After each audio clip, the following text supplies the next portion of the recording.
Break के बाद एक बार फिर से आप सभी का स्वागत है। रुक करते हैं खबरों का। रोहतक में प्रदेश स्तरीय बीजेपी की संगठनात्मक बैठक हुई, जिसकी अध्यक्षता बीजेपी प्रदेश अध्यक्ष ओपी धनखड़ ने की। बैठक के बाद बीजेपी प्रदेश अध्यक्ष ओपी धनखड़ ने कहा कि पार्टी के संगठनात्मक बैठक के दो प्रमुख मुख्य उद्देश्य थे। पहला, प्रदेश भर की बीजेपी मोर्चे और प्रकोष्ठ के जनता जाने की आगामी कार्यक्रम तय करना, और दूसरा अमृत महोत्सव, जिसके तहत आजादी के 75 साल पूरे होने पर हमने तिरंगा यात्रा निकाली। इसके अलावा उन्होंने डाडम माइनिंग हादसे पर कहा कि ये बहुत ही दुखद हादसा है, जिसकी निश्चित तौर पर जांच होनी चाहिए।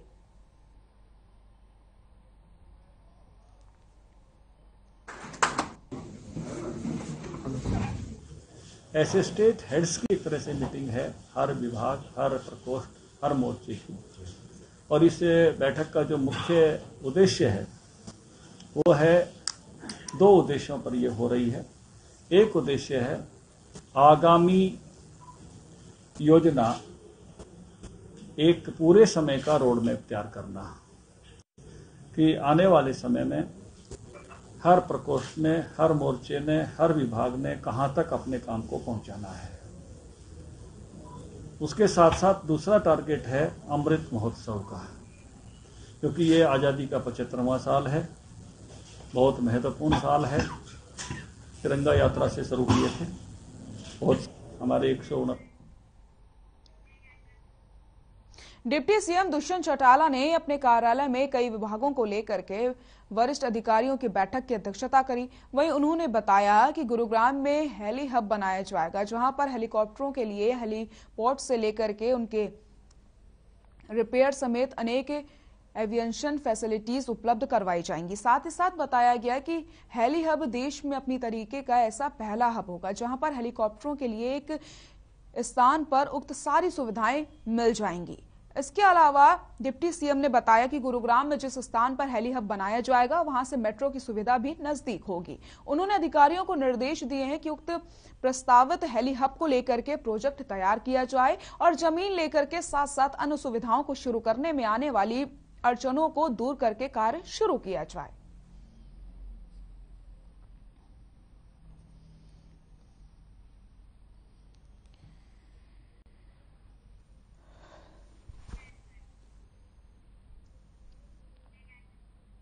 दो 2022 में होने वाले यूपी चुनाव को लेकर के यूपी और हरियाणा के अधिकारियों की संयुक्त बैठक पलवल में होडल के हरियाणा टूरिज्म कॉम्प्लेक्स में हुई। वहीं उपायुक्त कृष्ण कुमार ने जानकारी देते हुए बताया कि यूपी में चुनाव शांतिपूर्ण तरीके से संपन्न हो, इसी को लेकर के ये बैठक की गई है। सभी विषयों पर सभी अधिकारियों ने अपने अपने विचार रखे। वहीं जिला उपायुक्त कृष्ण कुमार ने कहा कि उन्होंने यूपी के अधिकारियों को आश्वासन दिया है कि पलवल जिले के सभी अधिकारी यूपी में होने वाले चुनावों को लेकर सतर्क रहें और जो सीमा पलवल जिले की यूपी से लगती है, उन सभी सीमाओं पर नाकेबंदी की जाए।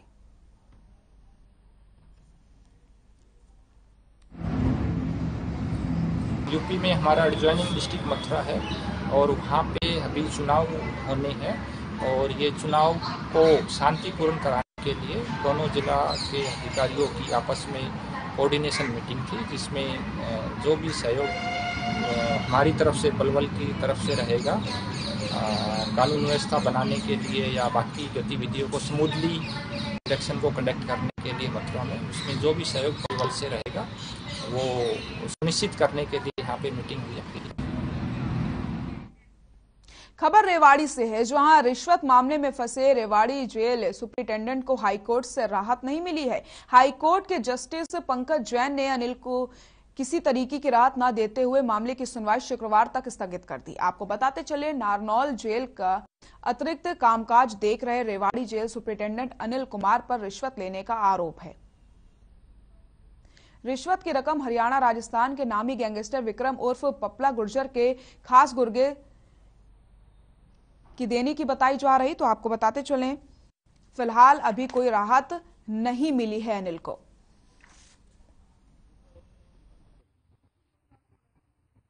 9/12/2021 को जिला जेल नारनौल पर रेड मारी गई थी, जिसमें एक मुलाजिम रेड हैंडेड पर गया था, एक बाद में गिरफ्तार किया था गजय सिंह। उस पैसों के बारे में इनका नाम आ रहा था। हमने अपने पैसे नहीं मंगाए, स्टूडेंट के पैसे लेने आए थे। जिस मुकदमे में इनका नाम था, इनके पास टेम्परेरी चार्ज है, नारनौल जेल का भी यहाँ के ऑर्डर है, वहाँ टेम्परेरी चार्ज है। आज इनको शामिल तफ्तीश करने के लिए रेड मारी गई थी, जो 4 घंटे तक दरवाज़ा नहीं खोला इनकी मैडम ने। 4 घंटे बाद जो किसी वकील के माध्यम से दरवाज़ा खुलवाया गया है, अब देखा गया तलाशी लेकर आगे अंदर नहीं है अनिल मीरा। खबर नागल चौधरी से है, जहां से सड़कों की बदहाली की तस्वीरें सामने आई हैं। ये तस्वीरें अकबरपुर, नागल, कालिया और सिरोही बहाली के पास NHAI की लापरवाही की हैं। इस क्षेत्र में सड़क नीचे से खोखली हो गई है और इससे थोड़ा आगे टोल प्लाजा व गांव के बीच सड़क का भी यही हाल है। आपको बताते चलें, पिछले 1 महीने से यहाँ संकेत बोर्ड रखे हुए हैं, लेकिन प्रशासन का कोई ध्यान इस तरफ नहीं जा रहा। NHAI की तस्वीरें आप देख सकते हैं किस तरीके से यहाँ पर सड़कों का हाल है। लोगों का कहना है कि NHAI के अधिकारियों को कई बार अवगत करवाया जा चुका है, लेकिन इस समस्या पर प्रशासन का कोई ध्यान नहीं जाता है।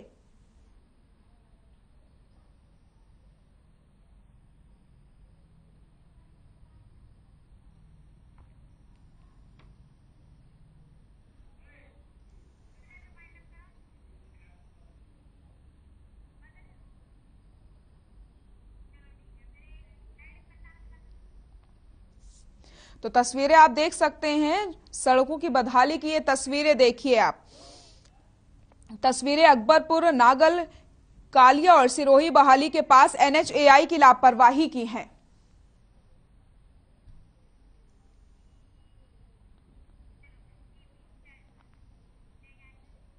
डाडा में हुए खनन हादसे को लेकर के कांग्रेस के NIT से विधायक नीरज शर्मा और रेवाड़ी से विधायक चिरंजीव राव ने राज्यपाल से मुलाकात करके उन्हें ज्ञापन सौंपा। मामले पर बोलते हुए विधायकों ने बताया कि मुलाकात करके उचित जांच की मांग की गई है, साथ ही साथ पीड़ित परिवार के लिए उचित सहायता की मांग करी गई है। विधायकों ने आरोप लगाया कि केंद्रीय गृह मंत्री श्री अमित शाह की जानकारी में यह मामला है, लेकिन अभी तक जांच के आदेश नहीं दिए गए हैं। आज मैं और रेवाड़ी से हमारे साथी भाई चिरंजीव राव जी माननीय राज्यपाल साहब से मिलके, जो भिवानी में इतना दर्दनाक हादसा हुआ है, खानों के अंदर हमारे मजदूर भाइयों की जान गई, उनके मुआवजे के लिए, सरकारी नौकरी के लिए माननीय महामहिम जी को ज्ञापन दे के आए। आज हम लोगों ने नीरज शर्मा जी और मैंने गवर्नर साहब से मुलाकात करके उनको सारे मामले के बारे में अवगत कराया और उन्होंने हमें आश्वस्त किया कि जल्द वो इसके ऊपर कार्रवाई करेंगे और सरकार के संज्ञान के अंदर तो ये बातें पहले से हैं और हमने जो गुड़गांव के अंदर मामले उनकी जानकारी भी उनको दी। उन्होंने बड़े धैर्य से हमारी दोनों की बातें उसके अंदर सुनी। बुलेटिन में फिलहाल के लिए इतना ही। नमस्कार।